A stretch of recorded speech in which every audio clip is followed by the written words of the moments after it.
Oh my god, I can't see my game. Oh, here we go. Alright, let's go. Welcome, everybody. Welcome, welcome.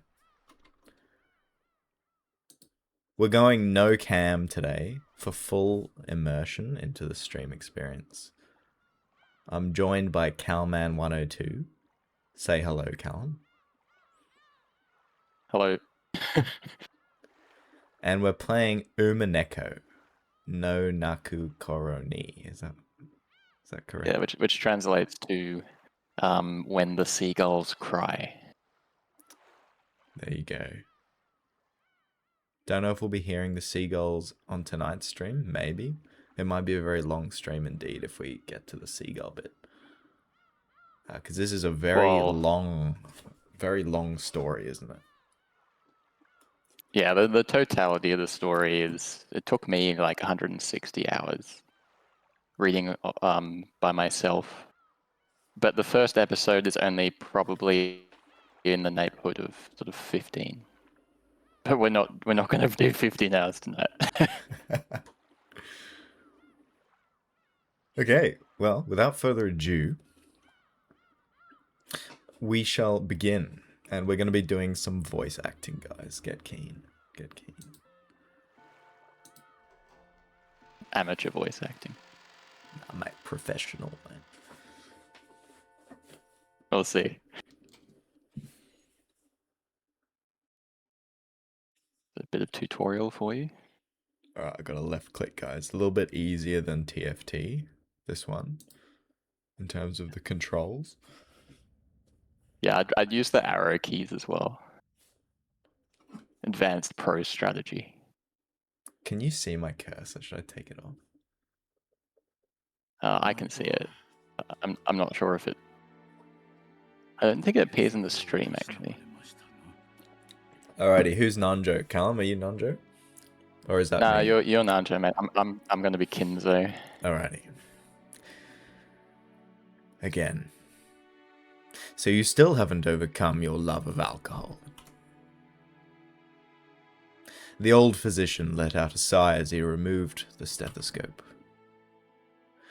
Two elderly men could be seen in the dimly lit study, which was filled with dust and a sickly sweet stench.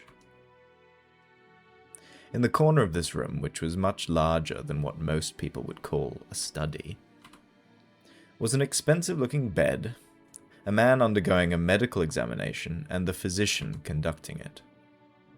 There was also what appeared to be a servant watching over the whole scene. The bottle is my friend. No less a friend than you. And it has stood by my side even longer than you have. As the man bearing his chest for the stethoscope rearranged his clothes, he spoke unapologetically. Kinzo-san, your body only appears to be well, thanks to the effects of the medicine. However, if you continue to drink such strong spirits, the treatment will become meaningless. Trust my judgment. Refrain from drinking.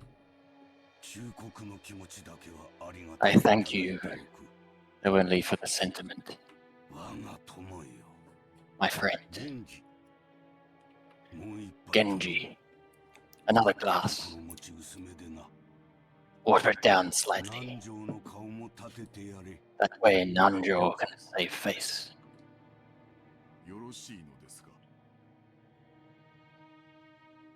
Are you quite sure? After eyeing both the master who demanded the alcohol and the family doctor who forbade it, Genji, the old butler, silently gave a slight nod and carried out his master's order. I forgot the last word. I skipped it too quickly. He can go back on the arrows. Faithfully. Yeah. The family doctor, Nanjo, let out a deep sigh once again as he watched the butler busy himself alongside the liquor cabinet. There was a smell filling up the room. This sweet, poisonous aroma felt as though it melted the heart, if not the soul itself. It was the smell of that venomous, green drink that the man couldn't bear to part with. Nanjo, you are my close friend, and we have known each other for quite a long time. I am deeply grateful for all you have done to keep me alive this long. I've done nothing. After all, you never listened to my advice as your physician. And you never listen when I warn you about a mistaken chess move you're about to make. It seems only fair, does it not?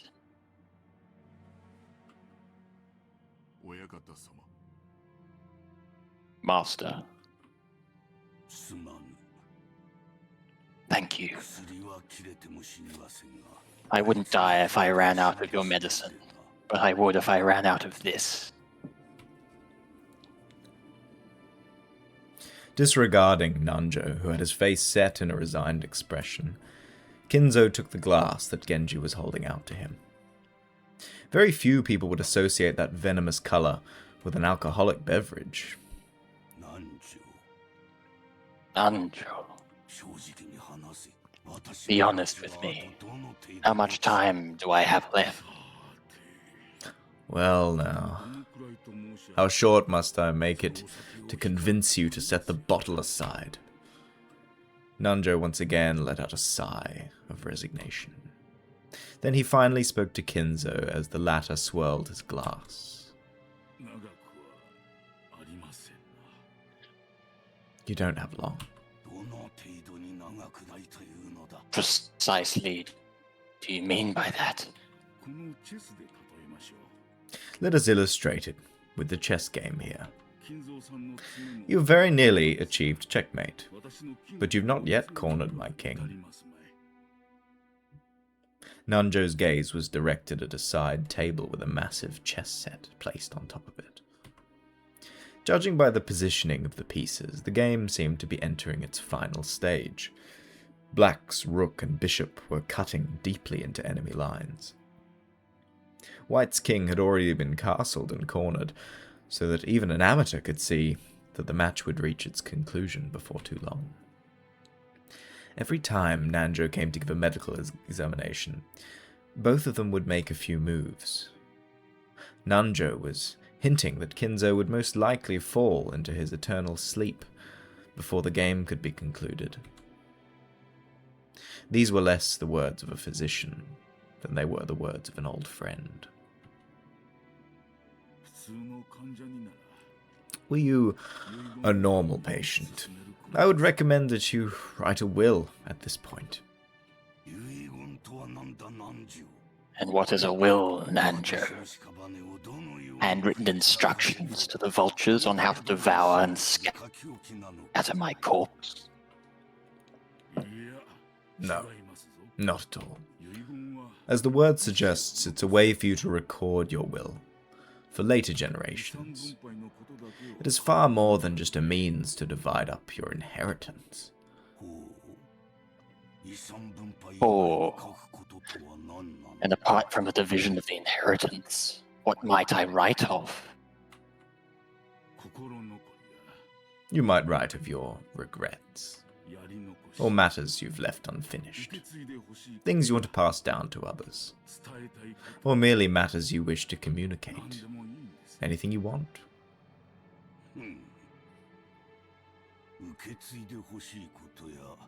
Things I want to pass down to others, or matters I wish to communicate? Ridiculous. I, Ushiromiya Kinzo, have not one thing I want to tell or leave behind. I was born with nothing. I will die with nothing. There is nothing I wish to leave to my foolish children. Even if the end were to come today, even if it were to come right now, I would accept that fate of death without a trace of fear. I created everything. My fortune, my prestige, everything. Those were built up by me, and they will be lost along with me. There is nothing I wish to leave behind, nothing. After I'm gone, I care not if it all goes to waste. I desire no tomb, no coffin. Those were the terms of the contract I made with the witch. When I die, everything will be lost. That has been part of the promise since the beginning, and that's why nothing will be left behind. There is nothing I can leave behind.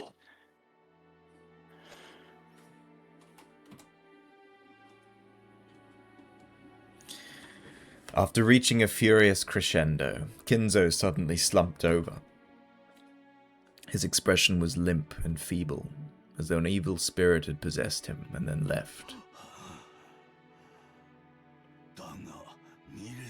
However, I do have one regret. I have nothing to leave behind. There is one thing I cannot leave undone.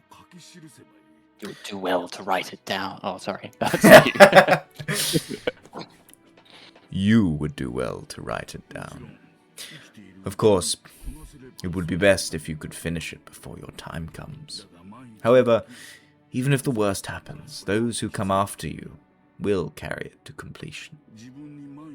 You must leave behind your regrets so that they can be resolved, even if you're unable to do so yourself. That is the purpose of a will.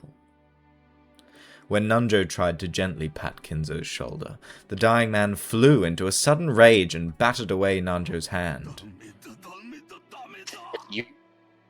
Useless. It must be done while I still live. At the moment of my death, my soul will be devoured by the demons of the contract and wiped out of existence. For me, there will be no peace or another world after death. That's why everything must be completed before I go. That's why a will has no meaning for me. And even if I had a chance to write such a thing, if I did have such a chance, I'd want to see it. I'd want to see it one more time. I want to see Beatrice's smiling face one last time. Oh, Beatrice, why have you resisted me for so long?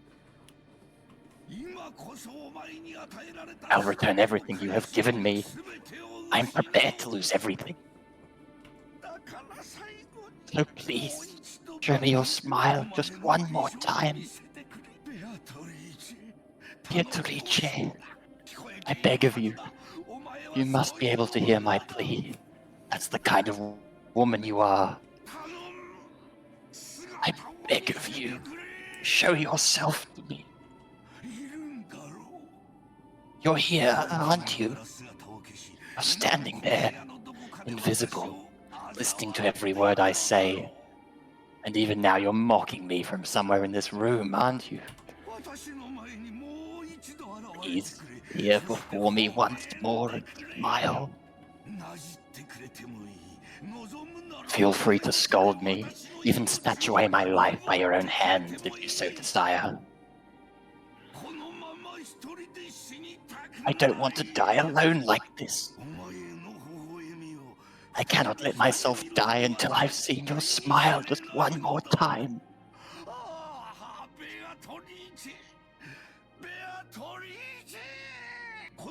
I'll let the voice acting do that bit. Yeah. I'll offer up this life of mine. I offer it up to you. I'm begging you.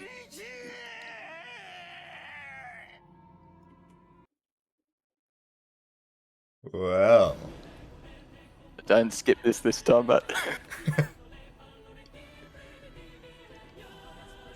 yeah, so Kinzo is a bit obsessed.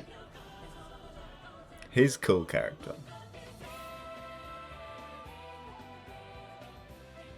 The woman in the portrait there is the titular or fabled Beatrice. Oh, that's Beatrice. Yeah. Or Beatrice, as some would say. Nah, mate, never heard of that. It's Beatrice.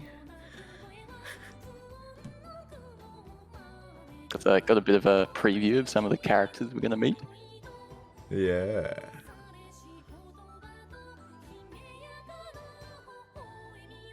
Oh, she's pretty nice looking. Oh, that's the Giga Chad, mate. That's Kinzo.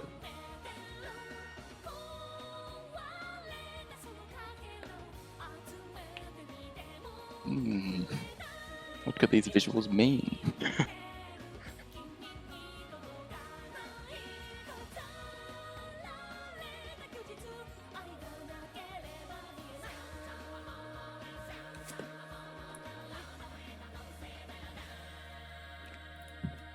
Welcome to Rakenjima. We hope you enjoy your stay.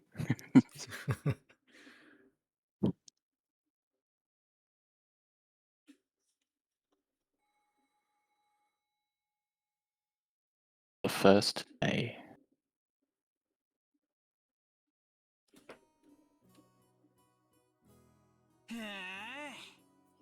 Whoa. Things sure move with the times.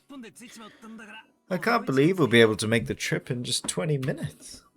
I couldn't help but scratch my head and marvel at how far things have come in recent years. We used to go by boat.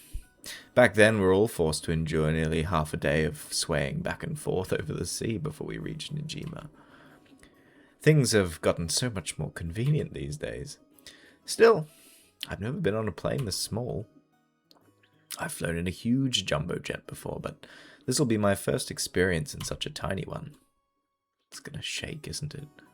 They say smaller boats shake more than big ones, so I guess the same rule probably applies to planes. Ugh, just spare me.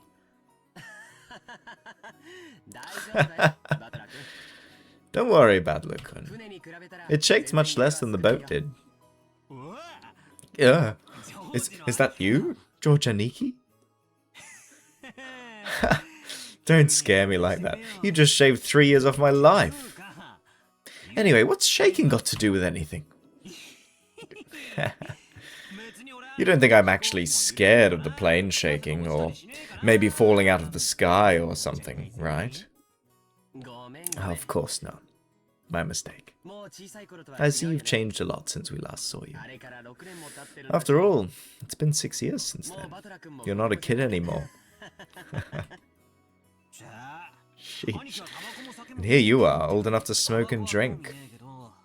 I've got no interest in smoking, but I've always wanted to try some booze. Well, if you've got your dad's genes, I'll bet you can hold your own when it comes to drinking, right? Well, I usually drink for business rather than pleasure. It's pretty hard to do business in Japan without it. That's exactly right. That's why I never miss a chance to get in some practice. That's no good, Badler-kun. You're still a minor. Don't you know alcohol can stunt the growth of... Never mind. Come on. I'm tall enough already. In fact, it'd be easier to find clothes if I shrunk a little. I puffed my chest out proudly. Until I hit my growth spurt, my height was below average in my class. But then I grew, and before I knew it, I'd passed 180 centimeters. I guess I have all that muscle training and those shady mail-order performance-enhancing drugs to thank for that. Before then, I never dreamed that I'd shoot 10 centimeters above George Aniki, who'd reached his peak height early on. Damn. I'll bet my relatives all say, "Look how big you've grown, Battler-chan," or something. It's also embarrassing. I wish they'd just give me a break. Anyway, my name. Battler. Well, it's pretty damn weird, don't you think? I've got to wonder what my parents were thinking when they named me that. I've never met anyone who could read it right the first time. I usually get called Sento-kun. Sorry, but that's not even close. My name is written like this. That. That. Can you read it? The first part is my family name, Ushiromiya. That's a fairly plausible Japanese pronunciation so far. The problem is my given name. That is made up of the characters for fight and person and is pronounced battler. Put it all together and you've got Ushiromiya Battler. Pretty crazy, right? It's crazy enough that my parents decided to call me that. But it's even more crazy that some government worker let them make it official. Both groups are at the top of my must-kill list. Anyway, this is one of my cousins. His name is That. I don't know how many more I'm going to do of that. Pronounced Ushiromiya George. He's 5 years older than me, so he must be turning 23 this year. Since the Ushiromiya cousins consist of 2 boys and 2 girls, I ended up playing with George all the time. And because I've always thought of him as a big brother, I still call him Aniki today. Whoa, Battlegun! Look how big you've gotten! You know what they say, leave a boy for 3 days and you'll hardly recognize him. It must be in his blood. Rudolph wasn't that tall either until his high school years. Perhaps people end up taller if their growth spurt comes late. Nah, it's nothing special. A real man needs to be tough on the inside, too. Exactly. Battler-kun here knows how it works. Real men win or lose based on what they've got on the inside. Can't ever forget to keep up your training and discipline. You gotta do that. Wait very alertly for the perfect moment and strike.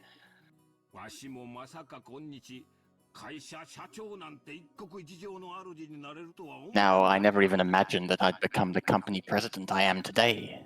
Master of my own domain. Yep, to think I've come this far after starting out penniless and ruined. This stout, plump, old guy is George Aniki's dad, Uncle Hideyoshi. He's the husband of Dad's older sister. In other words, we're not blood related. He's nice to children, sociable all the time, and even quick to give out some spending money to us kids. Simply put, he's an awesome uncle. He speaks in an odd and very noticeable Kansai dialect, but he's actually a natural-born Kanto man. Apparently, impressions are everything in the business world, so speaking in a different style than other people is an act that makes him stick out more. However, I hear he gets embarrassed when talking within earshot of a real Kansai person, so he switches back to standard Japanese. I don't really get it, but he's definitely an interesting person. Only you weren't so quick to brag about your life story. That's enough for now, I think. I'm sure Battler's getting tired of it. Aren't you? No, not at all. Nothing's wrong with that. I think it's pretty cool for a man to have some stories he can brag about. I don't have anything like that at all. Oh, really? I'd imagine a man with your looks would leave girls crying left and right. Oh, Cal, you don't have to say that to me. It's I can't believe you have nothing at all to brag about. Mate, she's hitting on her, her nephew. What? You're joking, right? Of course nothing weird like that's ever happened to me. Heck, I wish it would. Come on, you aren't fooling anyone. You must tell your aunt all about it later. After all, nothing of the sort ever happens to George. Oh dear. This is George Aniki's mother, Aunt Eva. She's my dad's older sister. She and Uncle Hideyoshi are a pair of jokers, and they've always teased me, back as far as I can remember. This sometimes made them a bit hard to get along with when I was small.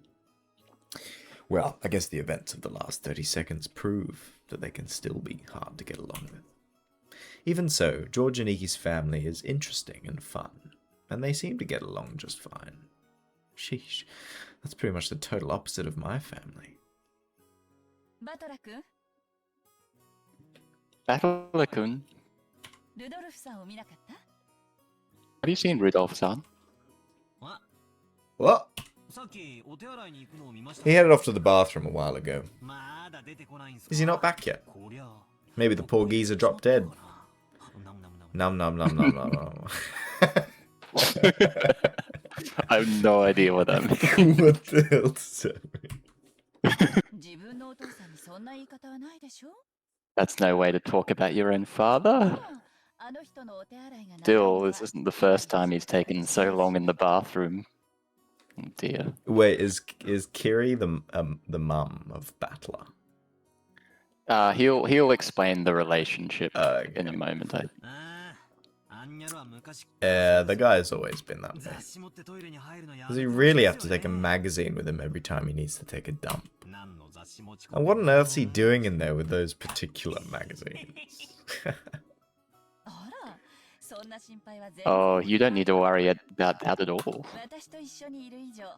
Since we've been together, I haven't let him do that on his own. Jesus Christ. Oh, I'll have to get the juicy details later. Sounds like Dad's got his balls in an iron grip. You know exactly what would happen with that man if I didn't keep a tight grip, don't you? No kidding. You're the only one capable of reining in that old bastard. As his son, I'm more than happy to let you take over. Yes, leave it all to me. After all, that's my specialty. This woman is my father's wife. Her name is Ushiromiya Kiri. Kiri? Kairi? Yeah. I mean, like, I would say, Kyrie. Yeah, like, I think it's pronounced Kyrie, technically. Kyrie, okay. Kyrie. Yeah. As you can probably tell from our conversation, she's not my real mother. She's basically my stepmother. My real mum died 6 years ago. And Kyrie-san is the woman Dad married afterwards. It's understandable for someone my age. I could never bring myself to call his new wife Mum. And I doubt she feels like using the word son on this massive kid who's no relation to her at all. We aren't little kids. We know there's nothing to be gained by fighting, so we decided that we wouldn't force ourselves to pretend that we were family. I've decided to act a bit more frank with her, acting as though she's a friendly neighbor instead. It's much easier if we just keep a little distance, instead of forcing ourselves to act all close and making each other uncomfortable. Kyrie-san has always been very open about all this, and thanks to that, we've been able to get along pretty well. Then, just when we were bad-mouthing Dad about being in the bathroom, the man himself came back, wiping his hands with a handkerchief.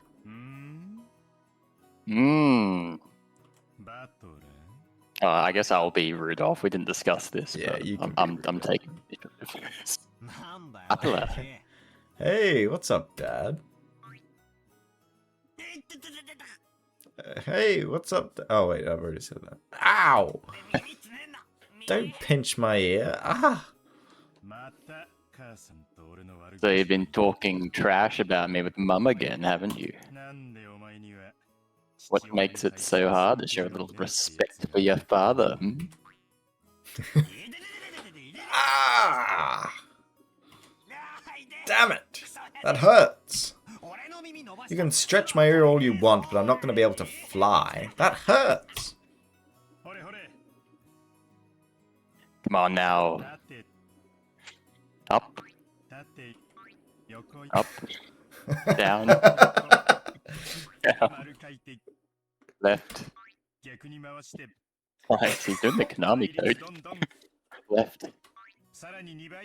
Right. I have to click so many times. Now say, Father, please forgive me for being so rude. Like hell I will. Go find yourself some members-only store if you want it that much. Yeah, let go! This old bastard is my dad. I think I'm pretty tall myself, but Dad's just about as tall as I am. It's no surprise Aunt Eva started talking about Dad's blood when she saw my height. By the way, my height isn't the only thing I got from him. It seems having weird names runs in the family. Dad's full name is written like that. You can't read it, can you? Come on, it's just that. Anyway, this guy's name is pronounced Rudolph.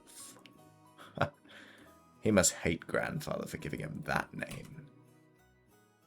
Still, that's no reason to pass that weird naming tradition on to me. As the old bastard twisted my ear all over the place, Aunt Eva snuck up behind him and grabbed his ear. Hey, Rudolph. You should know better than to physically abuse your son. Yeah, that hurts, Anarchy. This scene perfectly illustrated the relationship between the prankster younger brother and the older sister who could deal out punishment to him despite his size. I think that's good enough for now, Eva-san. I'll make sure to stretch his other ear later on. Oh, my apologies. I must leave some pulling for you to do, Kirie-san. Jesus Christ. Yeah, well, fair enough. Rudolph. Make sure Kiri-san gives you lots and lots of punishment later on, okay? Oh my god. You'll want to talk, Kaneki, abusing your little brother like that. Hideyoshi-san, I'd like to thank you very much for picking her up.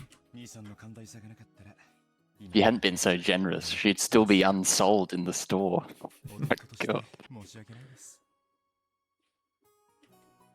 You have my gratitude and apologies. What?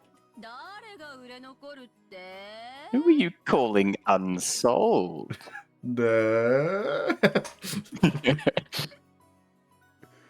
After taking 2 to 3 steps back, Aunt Eva unleashed one of her beautiful high reverse roundhouse kicks, which stopped just a centimeter away from the tip of Dad's nose.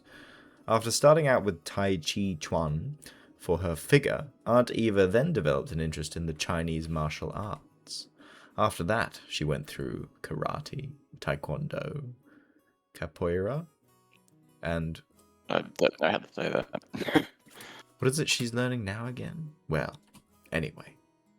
They say a woman's weapons are in her lower body, and that's literally true for Eva. Rudolph? Do you know that a single direct blow to the side of the head like that would knock you unconscious? Not so long ago, I was accidentally connected in a practice match, and my opponent was out cold. Geesh, what a pain. I'm so sorry she can't help walking like a freak. Dad, completely unfazed, shrugged and smiled ironically at Uncle Hideyoshi. Never had a brother or sister myself. So when I see you two bickering with each other, it makes me feel all warm and fuzzy inside. Sure is nice to have a big family. Oh, then why not consider making a little brother for George-kun? He's already a fine adult who's about to go off on his own, so it might be a good time to have another child. Hey, have a little sympathy for the new kid, and all the pain and suffering he'd have to live through. Surprised even George-kun turned out as well as he did after being born from this sinister sister of mine. And what an awesome kid he is. Please share some of that with our blockhead of a son someday, won't you? Will you? That's not at all how it happened. It's thanks to Eva Nason's proper rearing that George-kun became the kind, gentle kid he is now. Isn't that right, Nason? Oh, come now. You think so? Our George still has a long way to go. By the way, how's your little Angie-chan doing? I heard she was vomiting. Oh, that's right. And I was hoping to finally see her face after such a long time. Is she okay? She often catches a cold when the seasons change. She's very frail. I did want to bring her along, but we decided to have my family look after her this time. I think that was a wise move. She'll heal a lot better if she stays away from that venomous head family household. A child's health is always more important than an adult's convenience, don't you think? I know some great medicine for vomiting colds like that. Vomiting colds.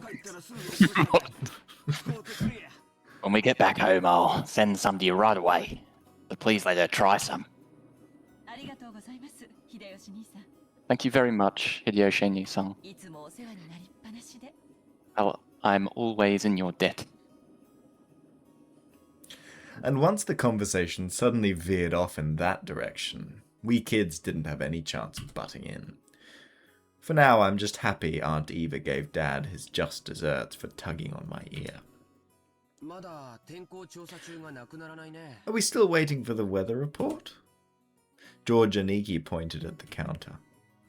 The checking weather sign was still stuck next to the departure times for the flight we were scheduled to board.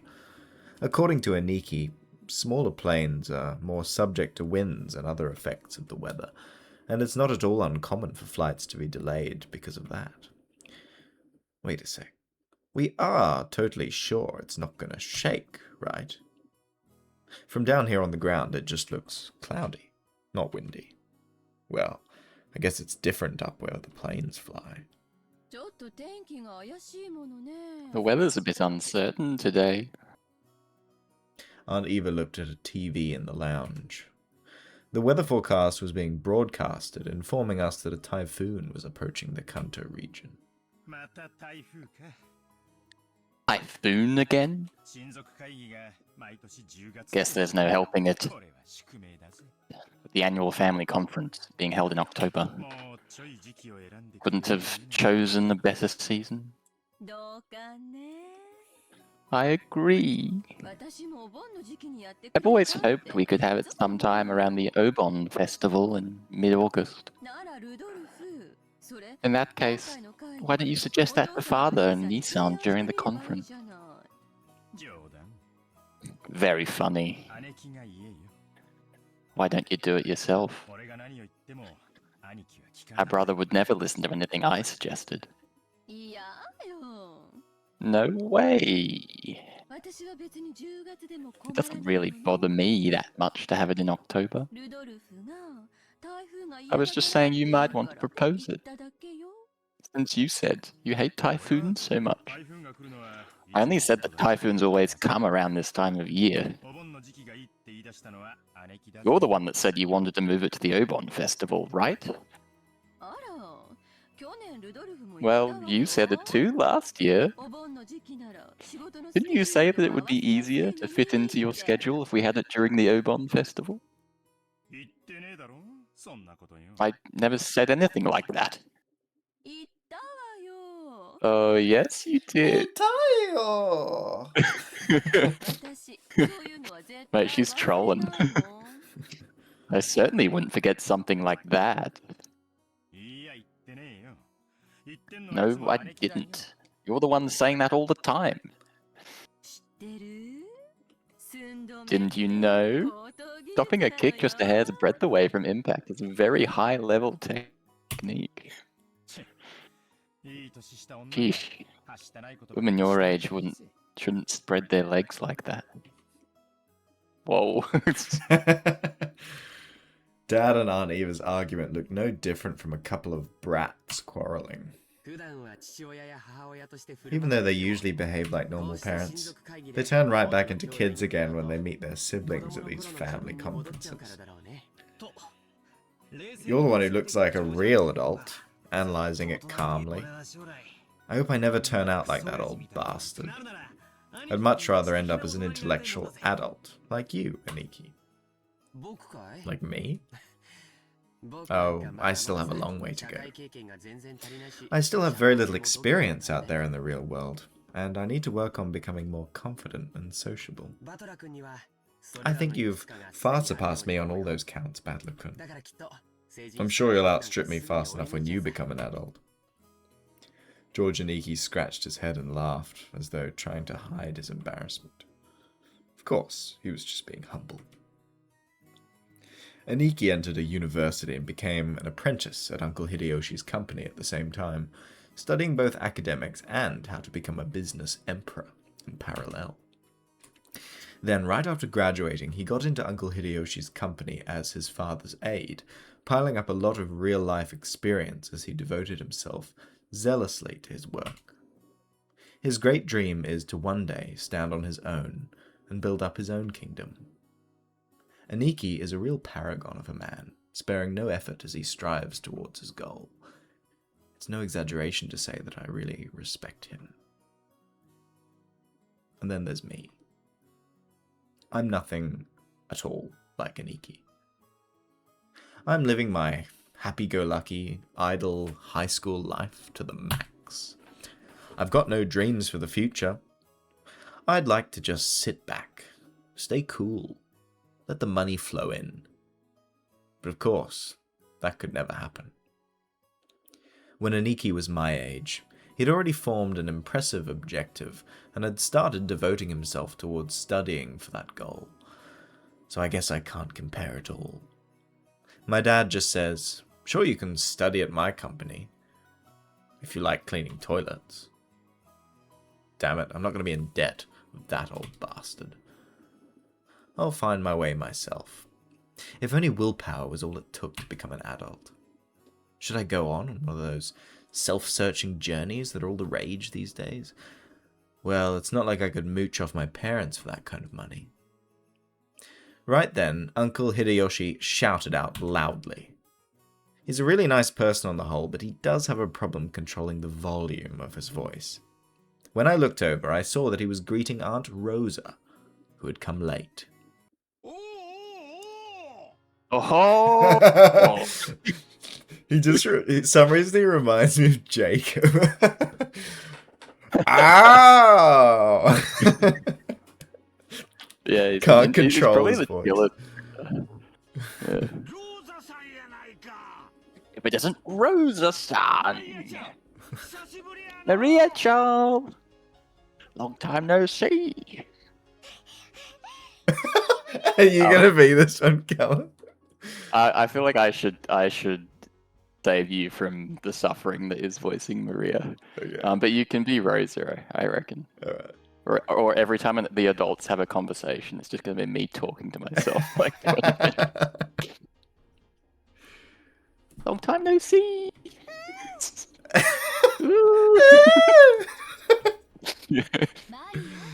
Maria? Shouldn't that be, it's good to see you again? Greet your uncle properly. Ooh, it's good to see you again. There you go. Well said. How about some candy as a reward?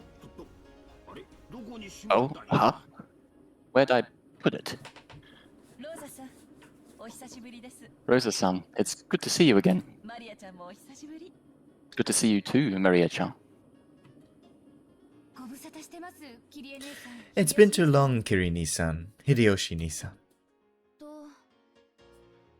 It's been too... Oh, wait. And... Oh my. Battler-kun? Mate, he's so popular with the aunts. Look how big you've gotten. Ah, come on. It's embarrassing hearing that from every person I meet. Hey, Rosa. You're late. Jesus. The plane was on time, you'd barely have made it. I'm sorry. We had some trouble making our train connection. So, are we waiting on the weather again? Don't complain.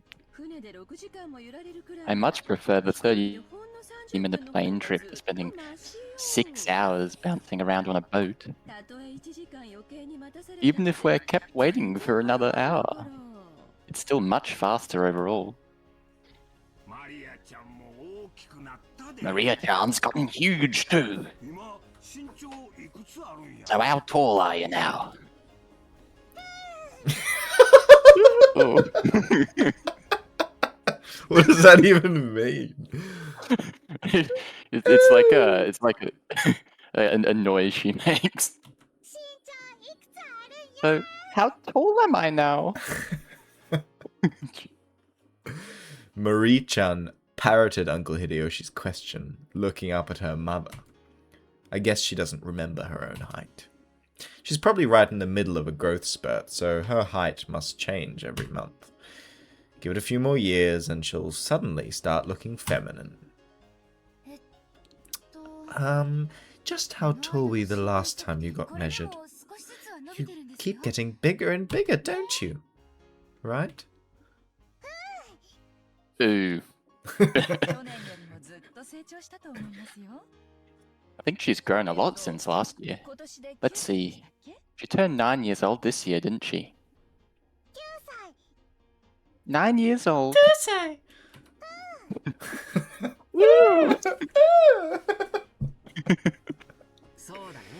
That's right. You're 9 years old now.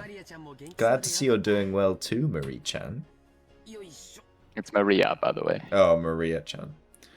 Up you go. I guess you've gotten a bit too heavy to play aeroplane with. Georgianiki, what a rude thing to say to a lady. Here, I'll do it. Up you go. Ooh. When I went to lift her up in Aniki's place, Maria stiffened defensively, staring suspiciously at my face. Ah, that's right. The last time I met Maria, it was 6 years ago, and she was only 3 years old. Of course she doesn't remember my face. Maria-chan, don't you remember? It's Battler-kun. You used to play together, remember? It's got so much expression in the ooze. No surprise, I guess. The last time she met Battler, she was only 3. You don't keep memories at that age. She must know everyone's face from mine because she meets them every year, but I haven't had contact with the Yoshiromiya family for about 6 years now. So it's no surprise that this 9-year-old girl doesn't have any memories of me. Even I can only just barely remember her being a 3-year-old crybaby.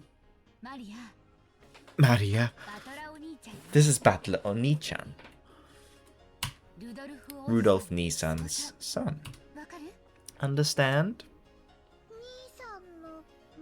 The brother's son is... The brother is the son?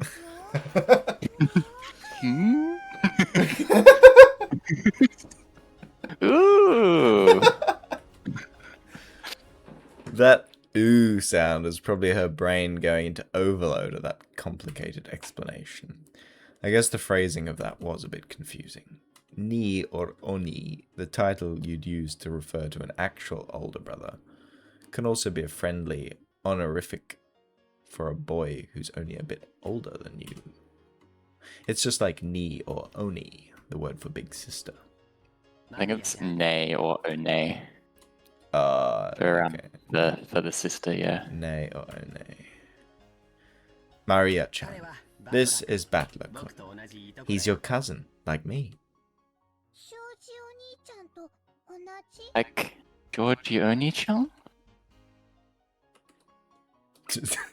Ellipse. Processing. Wait, there's so much processing. Oh my god.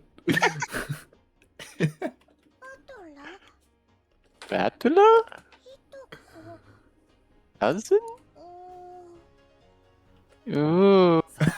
That's right. You got it. This part of Aniki is what makes me really look up to him. For someone who isn't married, he's just great at dealing with kids. I'm sure he'll be an indulgent father in the future. La Oni-chan? Maria looked straight at me with a questioning expression as though asking whether it was okay to call me that. Yep, that's me, Butler. Nice to meet you, Maria. Ooh. Battler. Maria, you mustn't talk to him like that. Call him Battler Oni-chan. That's alright, Aunt Rosa. I don't sweat the small stuff. Hey, Maria. We're close enough that you don't need honorifics, right? Battler. Ooh, ooh. That's right. Maria. Ooh, woo.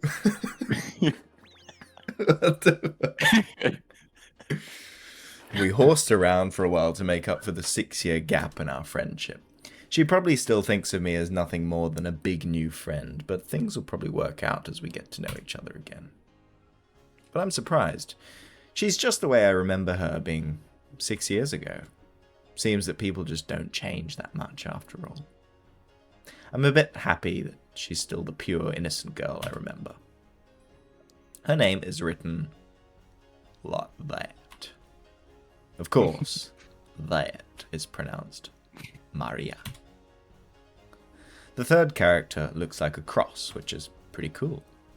Her feelings don't usually show up on her face, so it can be difficult to know just what she's thinking, but that's just how she looks on the outside. On the inside, she's just a sweet, normal girl.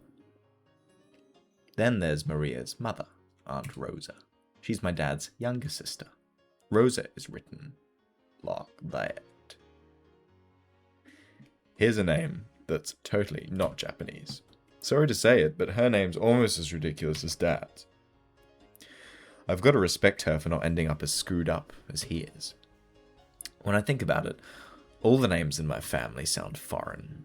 Just why is my grandfather so obsessed with that? Because of him, even we grandchildren have to put up with this weird naming sense. It's even more annoying since grandfather's own name is perfectly normal. Anyway, there's one thing about Aunt Rosa that's a relief compared to the other family members. The old bastard and Aunt Eva have this annoying urge to tease and mock people all the time, but even though she shares their blood, Aunt Rosa isn't like that at all. She has the most common sense among all the siblings. Like Uncle Hideyoshi, she's a kind aunt who's always be on the kids' side.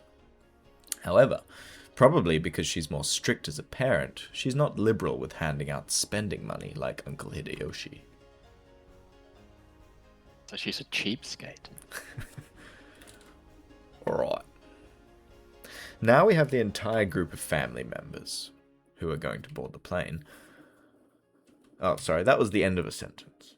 Now we have the entire group of family members who are going to board the plane. At that moment, as though it had waited for us all to arrive, an announcement rang out through the lobby. Our apologies for the delay. Boarding will now commence for Flight 2012 to Nijima. We ask that the passengers please form 2 lines in front of the counter before the white line. Rosa, still haven't gone through the boarding procedures, right? Hurry up. Oh no! Maria, come on! Ooh. Thanks for the update, Maria.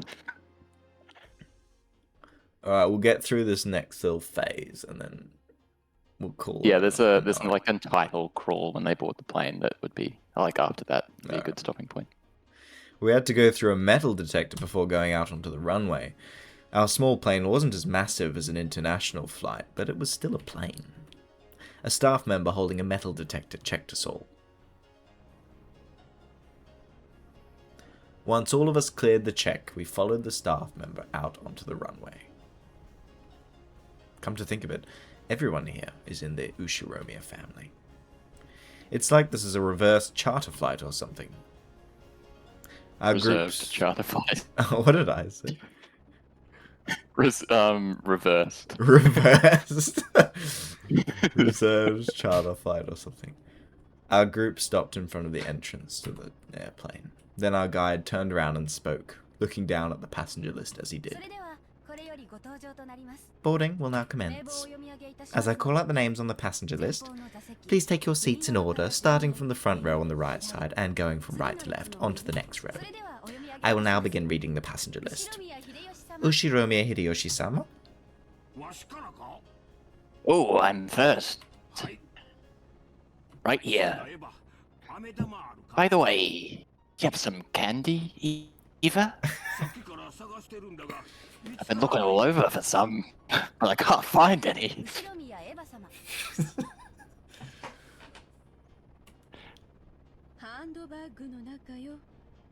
They're in my handbag. I'll get one once we're inside the plane. Oh, shit. I've heard that candies are a good way to protect your ears from hurting because of various variations in atmospheric pressure when landing or taking off. That's probably what they're talking about. Hope I get a window seat. Don't worry. There aren't any other kinds of seats. As George Adiki said, there were apparently only 2 lines of seats. So this is what a small plane is like. We are totally sure it's not gonna shake, right? Ushiromiya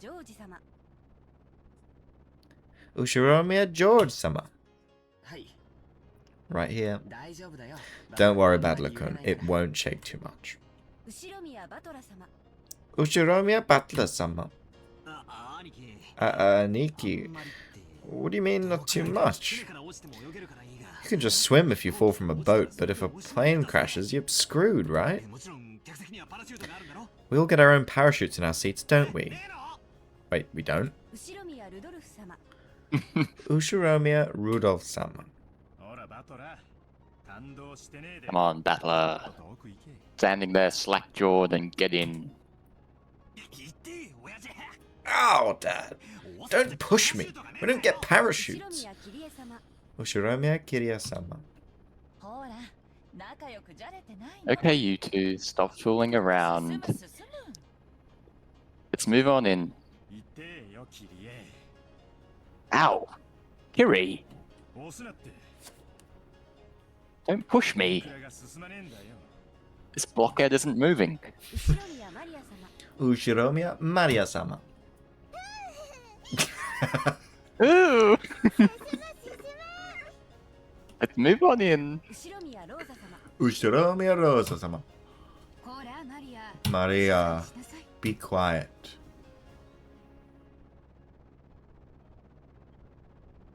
Oh shit. Is this a good spot to end, do you think, Callum? It's about to do the title crawl, yeah. so... This is your pilot, Kawabata. We'd like to thank you for taking New Tokyo Aviation's Flight 201 today. We estimate that the flight to Niijima Airport will take about 20 minutes. We're receiving reports of atmospheric turbulence. There may be some shaking of the aircraft, so we ask that you do not unfasten your seatbelts after takeoff. Aniki, did that guy just say we needed to wear seatbelts? In a jumbo jet, they let you undo them after takeoff, right? So it's going to shake so much we can't take them off. Damn it, you tricked me. It's going to shake after all. Where are the parachutes? I knew I should have taken the boat!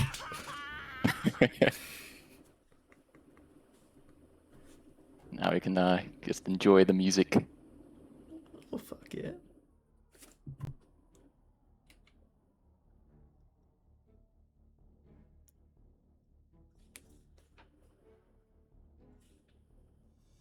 Although it's so quiet on my end, I can't hear it, but here we go.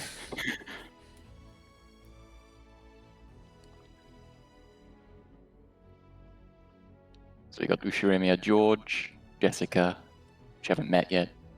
Yeah, Maria, I was gonna say. Oh. Kinzo, Kraus, also haven't met Kraus. Natsuhi.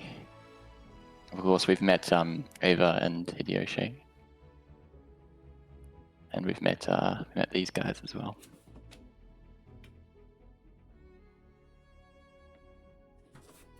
I can't forget Nanjo, obviously.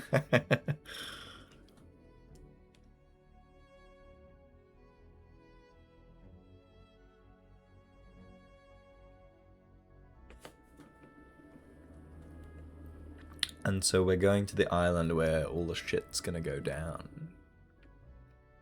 Well, we're actually going to the Niijima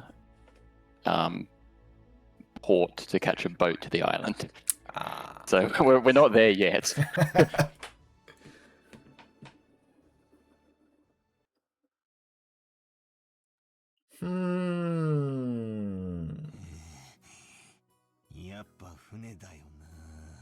Should have taken. Right, so if you want to stop here, boat. you can right click and save the game map.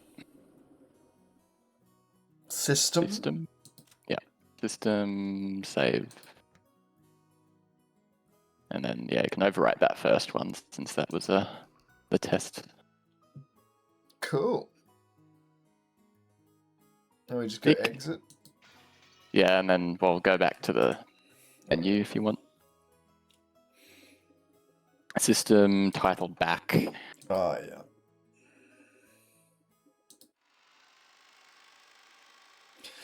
Well, that was great. I thoroughly enjoyed that.